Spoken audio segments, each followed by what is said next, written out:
احمدضیا سروج رهبر اداره امنیت ملی افغانستان روز 27 اپریل گفته است که در زندانهای دولتی افغانستان در حال حاضر 408 جنگی خارجی داعش از 14 کشور مختلف در حبس قرار دارند و مقامات کابل با این 14 کشور در مورد سرنوشت این محبوسان مذاکرات پیش میبرند. او تشریح نداد که آیا موضوع این مذاکرات استرداد جنگجویان دستگیر شده به کشورهای زادگاه آنهاست یا موضوع دیگر. به گفته احمدضیا سروج 299 نفر از داعشی‌های دستگیر شده زادگان پاکستان و بیش از 60 نفر از آسیای مرکزی می باشند، از جمله 37 نفر از ازبکستان، 13 نفر از تاجیکستان و 12 نفر از قرقیزستان. احمدضیا سروج با ذکر این آمار از جامعه جهانی خواست افغانستان را در نبرد به ضد تروریسم تنها نگذارند. رهبر اداره امنیت ملی افغانستان گفت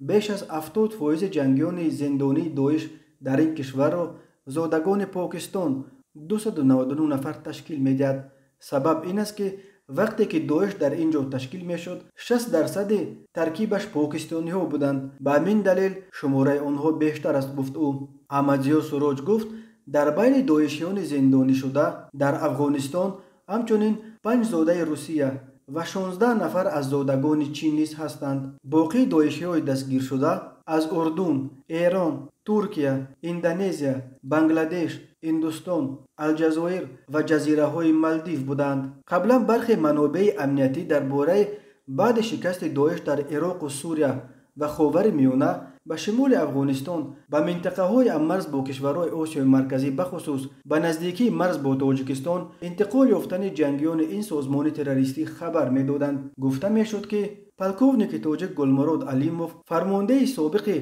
امور وزارت کارهای داخلی تاجیکستان که سال 2015 به خاورمیانه فرار کرده به داعش پیوست و تا به مقام وزیر جنگ این سازمان بین المللی تروریستی رسید، نیز به شمال افغانستان آمده در اینجا به عسکرگیری مشغول است. تلاش به افغانستان فرار کردن گروهی از خویشاوندان نزدیک پلکوونیک حلیموف که در راه به سوی مرز در نوعه واسع قسم کشته و قسم دستگیر شدند به آتش این حدس و گمانها روغن بیشتر ریخت، ولی با گذشت چند سال یگان دلیل حضور وزیر جنگ داعش در افغانستان به دست نرسید. احمدضیا سروج ماه پیش همچنین اظهار داشته بود که در میان جنگیان خارجی در شمال افغانستان جنگیان حزب فعلا در تاجیکستان ممنوع نهضت اسلامی تاجیکستان نیز حضور دارند، ولی حزب نهضت اسلامی تاجیکستان این اظهارات را رد کرده گفت نه در افغانستان و نه در هیچ کشور دیگر یگان ساختار حربی ندارند.